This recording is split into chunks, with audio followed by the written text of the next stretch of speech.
অঙ্গনওয়াড়ি কেন্দ্রের খিচুড়িতে মরা সাপের খোলস। অঙ্গনওয়াড়ি কেন্দ্রের খাবারে মিলল সাপের খোলস। ঘটনায় অসুস্থ বেশ কয়েকজন শিশু। অসুস্থ শিশুদের চিকিৎসার জন্য নিয়ে যাওয়া হয় স্থানীয় চাপড়া গ্রামীণ হাসপাতালে। এই ঘটনাকে কেন্দ্র করে ব্যাপক চাঞ্চল্য ছড়িয়েছে নদিয়ার চাপড়া থানার ডোমপুকুর এলাকায়। শিশুদের খাদ্যে কেন সাপের খোলস মিলল, এই নিয়ে প্রশ্ন তুলেছে সাধারণ মানুষ। এমন ঘটনায় উত্তর নেই শিশু সংহতি বিকাশ দপ্তরের আধিকারিকেরও। অঙ্গনওয়াড়ি কেন্দ্রের শিশুদের খাবারে রয়েছে সাপ। এই ঘটনা চাউরহতি এলাকায় ব্যাপক উত্তেজনা ছড়িয়ে পড়ে। খবর পেয়ে ঘটনাস্থলে ছুটে আসে পুলিশ। স্থানীয় সূত্রে খবর, অঙ্গনওয়াড়ি কেন্দ্রের খিচুড়ি প্রথমে কিছু বাচ্চাদের খাইয়ে দেওয়ার পর তাদের মা দেখতে পান খাবারের মধ্যে একটি সাপের খোলস। গ্রামে মসজিদে থেকে মাইকিং করে এলাকার মানুষকে সাথে সাথে জানানো হয় যাতে ওই অঙ্গনওয়াড়ি থেকে দেওয়া খাবার যেন কেউ না খায়। এই ঘটনা জানাজানি হতেই তুমুল শোরগোল শুরু হয় এলাকায়। স্থানীয় সূত্রে অভিযোগ, প্রথমে এই খিচুড়ি খাওয়ার পর দুটি বাচ্চা অসুস্থ হয়ে পড়ে। পরপর অসুস্থ হতে থাকে আরও শিশুরা। তৈরি হয় প্রবল উত্তেজনা। অঙ্গনওয়াড়ি কেন্দ্রের সামনে জড়ো হয়ে বিক্ষোভ দেখান স্থানীয় বাসিন্দারা। ওই খাবার খেয়ে এখনো পর্যন্ত অসুস্থ হয়ে পড়েছে প্রায় 20টি শিশু। অসুস্থ শিশুদের উদ্ধার করে চাপড়া গ্রামীণ হাসপাতালে চিকিৎসার জন্য নিয়ে যাওয়া হয় এলাকার মানুষের তরফে। সূত্রের খবর, চাপড়ার ডোমপুকুর রাস্তার পাড়ার বাসিন্দা ফারজিনা খাতুন জানান, অঙ্গনওয়াড়ি কেন্দ্র থেকে শিশুদের জন্য খাবার আনতে গিয়েছিলেন। তিনি সেখান থেকে খাবার নিয়ে বাড়ি চলে এসে তার শিশুদের খিচুড়ি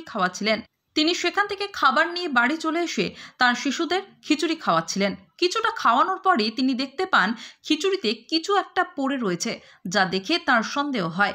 কিছুটা ক্ষতি দেখতেই তিনি বুঝতে পারেন খিচুড়িতে রয়েছে একটি সাপের খোলস। অভিভাবকদের জানানোর পর সবাই মিলে ওই অঙ্গনওয়াড়ি কেন্দ্রের সামনে গিয়ে তুমুল বিক্ষোভ দেখানো হয়। তাদের দাবি, একাধিকবার খাবারের মান নিয়ে মানুষের ও অভিভাবকদের পক্ষ থেকে অভিযোগ করা হলেও কোনো ব্যবস্থাই নেওয়া হয়নি। একই সাথে খাবারের মান উন্নয়ন নিয়েও প্রশ্ন তুলেছে অভিভাবকেরা। শিশুদের ও প্রসূতি মায়েদের খাবারে খিচুড়িতে সাপের খোলস রয়েছে জানাজানি হতেই মানুষের মধ্যে আতঙ্ক সৃষ্টি হয়। একে একে প্রায় 20টি শিশু অসুস্থ বোধ করে। তাদের চাপড়া গ্রামীণ হাসপাতালে নিয়ে গেলে প্রাথমিক চিকিৎসার পর অবশ্য তাদের ছেড়ে দেওয়া হয়। কিন্তু ফের একবার অঙ্গনওয়াড়ি কেন্দ্রের খাবারে সাপের খোলস মেলায় আতঙ্কিত এলাকার মানুষ। স্বাভাবিকভাবেই অঙ্গনওয়াড়ি কেন্দ্রের খাবার তৈরিতে গাফিলতি নিয়ে উঠছে প্রশ্ন। যদিও এই বিষয়ে সিডিপিও বাবুল ইসলাম বলেন, ঘটনাটি শুনেছি, বাড়তি খাবার নিয়ে যাওয়ার পর ফেরত নিয়ে এসে বলছে যে সাপের খোলস পাওয়া গিয়েছে। আমাদের সুপারভাইজারের কাছে গোটা ঘটনার রিপোর্ট চাওয়া হয়েছে। রিপোর্ট পাওয়ার পর তদন্ত শুরু হয়েছে। একদিন পোকা, একদিন কেল্লু, আবার একদিন দেখি ছোট ছোট টিকটিকি ডিম ভাঙা পড়ি থাকে, ভাতে সব থাকে। আবার আইকি দেখি সাপের খোলস। বলছি ওটা অমরত্ব। কতজন বাচ্চা অসুস্থ হয়েছে? 25টা বাচ্চা হাসপাতালে নিয়ে এসছেন? আমি মাইকে প্রচার করিলাম। আমি বললাম যে মসজিদে প্রচার করেছি। মাইকে অ্যানাউন্স করা হয়েছিল? মাইকে অ্যানাউন্স করা হয়েছিল। সব বাচ্চাকে হাসপাতালে নিয়ে এসছেন? ভাতে যে বাচ্চাদের যে খাবার দেয়, সেই খাবারে কি খোলস পাওয়া গেছে?